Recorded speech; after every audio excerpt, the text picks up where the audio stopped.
Hello, people. Finished the book, The Line Upon a Wind, subtitled The Great War at Sea, 1793 to 1815. This author refers to the entire time that England was at war with France. There was a couple of short truces there where they were no longer at war, but I don't think either one of them lasted more than 2-3 months. Most people would call this era the Napoleonic Wars, but, in 1793, Napoleon was still just an undiscovered genius in the artillery school, a short Corsican. He was, yet to, I don't know, what is it, 1797, something like that he comes into his own. This was a very good book. The author's name is Noel Mostert, and I have read one other book by him. I don't believe that I was doing these videos at the time that I finished that book. The other book is called Frontiers. And Frontiers goes all the way back to the beginnings in South Africa, at Table Bay and Table Mountain. This was published in 2007, 729 pages, which means that it's a big, heavy book. And even though this was a great book, I just don't care for big, heavy books anymore. They're uncomfortable to hold, and if you're laying in bed trying to read, you literally have to put like a pillow in your lap and rest the book on there, because you can't even rest it on your leg. Your leg starts to hurt. Third paragraph, page 64. There was a lot of very interesting things in here. And, ostensibly this covers all the naval actions in those years, but obviously it can't. But he covers all the great big battles and a lot of the little ones, which is kind of cool. Third paragraph.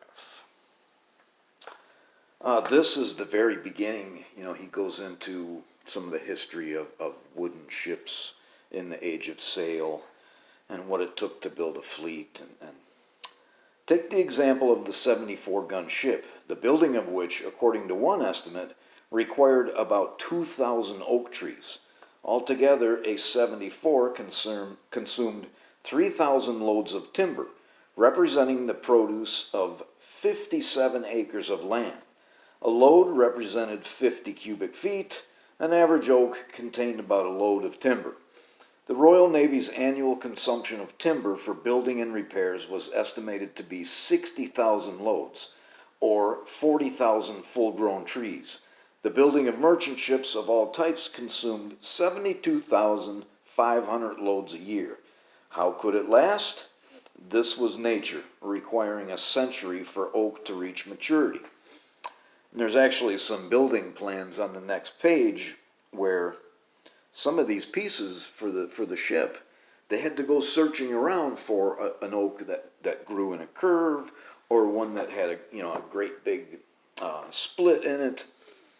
And this wasn't just England, denuding its land for wood, but, the same thing happened in Greece and, Athens, and for the Peloponnesian War. They cut down their forests to build their galleys and to build their triremes. And so England ended up having to import wood, from the Baltic, and that caused other problems. The Baltic had to be available for England. Third paragraph, page 75. And I have cabin written down after that. And that's some more general information about shipbuilding. Dry rot, a fungus infestation that reduced timber to powder, had always been a curse of wood. There were particular shipboard reasons for its existence and active life. Those were many, some of which were impossible to prevent. Foreign wood was usually found to be more susceptible to dry rot than domestic. Wood from both the Baltic and North America was floated down long rivers from the interior on rafts. That months-long saturation in water could change the state of the wood, which was further affected by long exposure to frost or snow after being landed. The effects of this were enlarged when ships were built without shelter and their frames and fittings exposed to ever-changing weather. And I have the cabin written down after that because I have several places at the cabin where I keep wood that is only for the wood stove. In the campfire, I just burn pine. It burns great, but you can't burn that in a wood stove. So I have nothing but maple and oak there. I have a couple of outside areas where I keep it, but I also have a wood shed where I keep it. And the wood inside the wood shed, some of it, is going it's been in there for 4 years. I don't rotate my stock like I should. So the last time I was up there, I tried to burn all the old wood because it had dry rot. When you're moving it, or if I had a piece that I thought was too big and I would split it again, there's powder. It's not sawdust, because there are insects that'll get in the wood and you'll see sawdust from them. This is not sawdust, this is powder, and that's dry rot. It's some kind of fungus. My next note here is Toulon. It's spelled Toulon, and I looked up how the proper way to pronounce that, and it's Toulon. The bottom of 117 to 118. And this is kind of an interesting little thing. The English had captured this French harbor, but then they got kicked out of there. But in the age of sail, it took a long time for information to travel. So here comes a small British ship, the 32-gun frigate Juno. A small brilliant feat followed as postscript to Toulon. Hood's nephew, Captain Samuel Hood, commanding the 32-gun frigate Juno, brought his ship into Toulon harbor some 2 weeks after the evacuation, ignorant of what had taken place. Unable to see the British fleet, he guessed them to have moved into the inner harbor. He took his ship in. Passing a brig at anchor, Captain Hood hailed her to ask where the British admiral lay. He made no sense of the answers. The answers were probably in French. As Juno anchored, a boat full of French officers and officials boarded her. Hood assumed them to be French working with the British, but a midshipman observed that they all wore Republican cockades. A lieutenant said, "I believe, sir, we shall be able to fetch out if we can get her under sail." Nice calm, the English. Hood instantly ordered the French below. Marines with pikes forced them down. In less than 3 minutes, every sail was set and braced for casting. As soon as the cable was taut, it was cut. They didn't even pull up their anchor. The head sails filled, and Juno moved out. The brig and the forts began firing on her, but she made the open water, firing at the shore as she found her way out. I thought that was a little bit amusing. Second paragraph, page 222. Kind of took me a long time to read this book. I'm reading another one already, and I'm half finished with this one, but it's a much shorter book.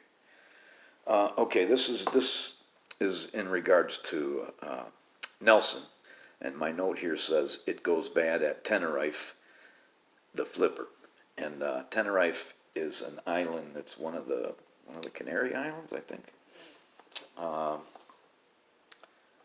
Second paragraph. From their cover in a convent, Trowbridge sent forward a flag of truce with an address to the governor of Santa Cruz, Don Antonio Gutierrez. He would burn the town if the Spanish continued to advance against them, Trowbridge said. It would be done with regret, as he had no wish to harm the inhabitants, but he and his men had to be allowed to leave quietly, together with their arms, in boats provided by the Spanish. It was an unrealistic show of bluff, even though he had compelled the priests under him, under the threat of death, to prepare torches and fireballs. As the only men with him with immediate usable weapons were the pikemen, Trowbridge had little chance of making good his threat. In a second message after the rejection of the first, Trowbridge ludicrously even demanded surrender of whatever treasure was held in Santa Cruz. His final message to the governor was a bleak request that they simply be allowed to return to their ships without loss of military honor, with a promise that the British would withdraw without further attack on the Canary Islands. This was accepted, and later that morning, accompanied by band music on either side of them, the British seamen and marines were marched down to board the boats the Spanish provided, after having been treated to wine, bread, and fruit. The officers were invited to dine with the commandant of the Spanish forces. They got the idea that they were going to take this island, mostly through greed, because they thought the Spanish had treasure there. And that's where Nelson gets his arm shattered.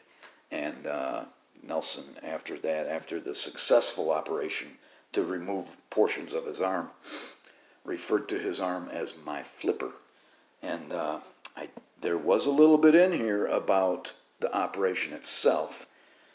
And they used silk to sew up the where they cut the arm in half.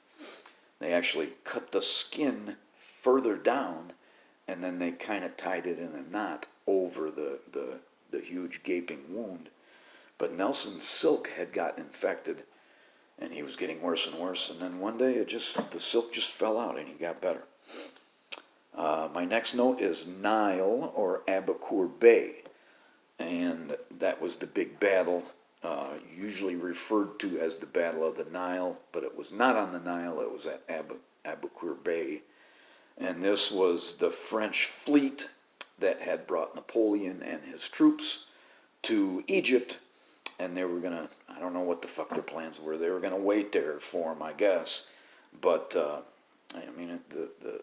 the British were scouting for them all around the Mediterranean, and they finally found them, and the battle took place with the French fleet at anchor.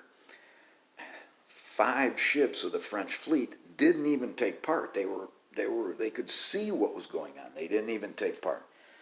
The French had a flagship called L'Orient. It was huge. It was 120 guns. And I got the third and fourth paragraph, page 271. The battle goes on into the evening, and the French flagship, the English were crazy. They went right for the biggest ship and started firing on this 120-gun ship, and it starts on fire, and then it blows up pretty spectacularly. And what do we got here? Third and fourth paragraph, 1, 2, 3. The full force of the fire was already visible on the middle gun deck, fast approaching the area of the magazine. At 37 minutes past 9, that being the time that Swiftsure recorded, the fire apparently reached the magazine and L'Orient blew up. The force and brilliance of it was greater than anyone could have supposed. All on that scene remained deafened by it for some time. The explosion shook Swiftsure from top to the very bottom, as if shaken by a violent earthquake. It shook all ships to their keelsons and open seams. The blazing debris of L'Orient was flung to such a vast height that it took some moments for the fragments to descend. Then it all came down like a hail of fire from the heavens. But in the immediate aftermath, a great silence fell upon a battle that had become stilled in awe. An awful silence reigned for several minutes. The Swiftshure's chaplain recorded, as if the contending squadrons, struck with horror at the dreadful event, which in an instant had hurled so many brave men into the air, had forgotten their hostile rage in pity for the sufferers. The British, of course, won that battle. My next note is the flag of truce at Copenhagen. I've read so much about this ship that I'm finding mistakes in these books.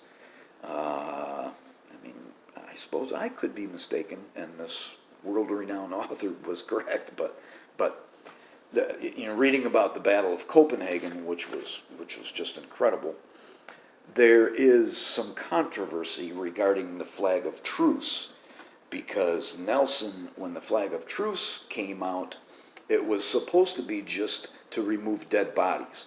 But Nelson moved some of his ships that had took most of the pounding.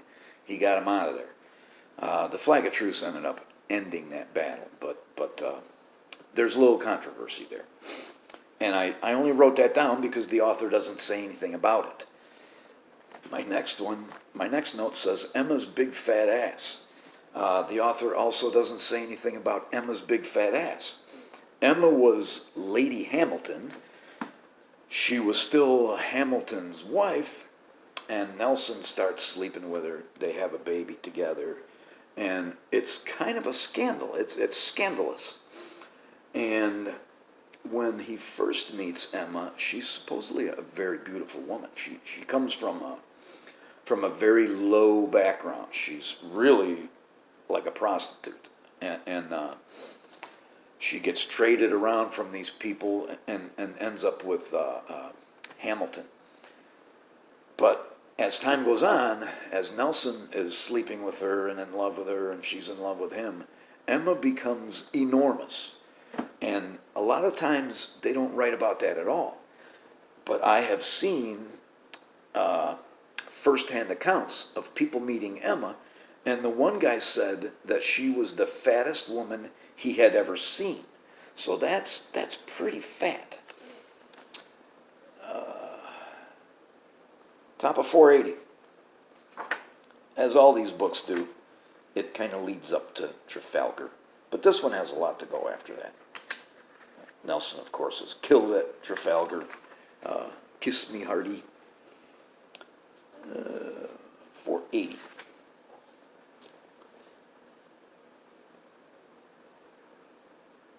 Here I am at 480, but I don't see what I wanted to read.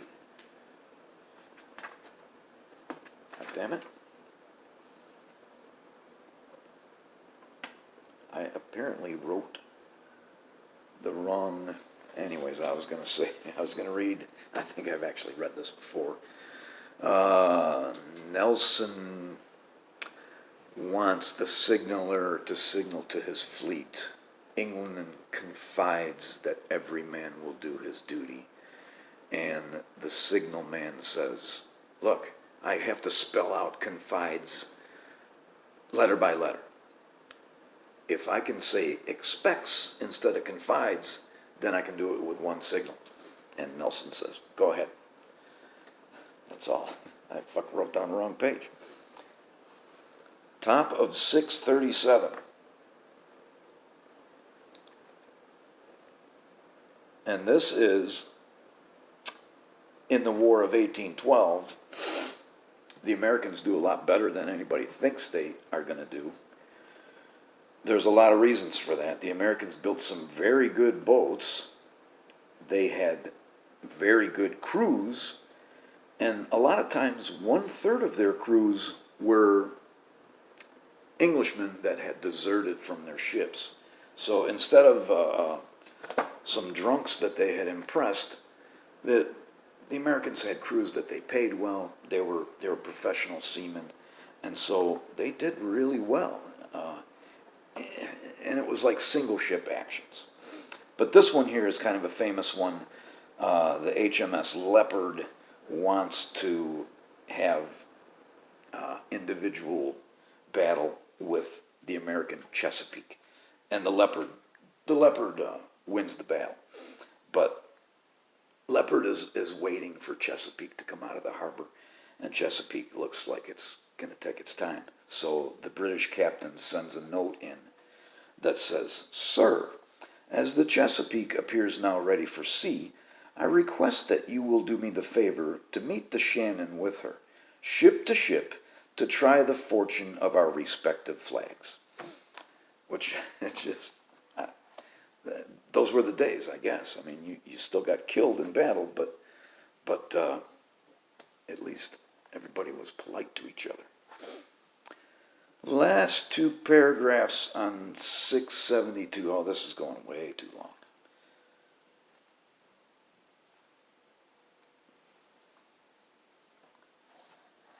And this is regarding the burning of Washington. The British entered Washington at 8 o'clock that night and lost no time in destroying every one of its principal structures: the Capitol, the White House, and other public buildings, including the library. Printing offices and National Archives were put to the torch. So were all naval and military establishments. One of the outstanding British military figures of the 19th century, Sir Harry Smith, I like that guy, a captain at Washington and who had come straight from the Peninsular War, was one of many who, in his words, entered Washington for the barbarous purposes of destroying the city. He added that Admiral Cochrane would have burned the whole, but Ross would only consent to the burning of the public buildings. For himself, Smith said, "I had no objection to burn arsenals, dockyards, frigates, buildings, stores, barracks, etc., but fresh from the Duke's," and he's talking about Wellington, "humane warfare in the south of France, we were horrified at the order to burn the elegant houses of Parliament and the President's house." Perhaps the most bizarre image of all was the banquet that Madison had laid on at the White House, presumably for the victors of a successful defense of the Capitol. Smith and other British officers who entered the White House found a table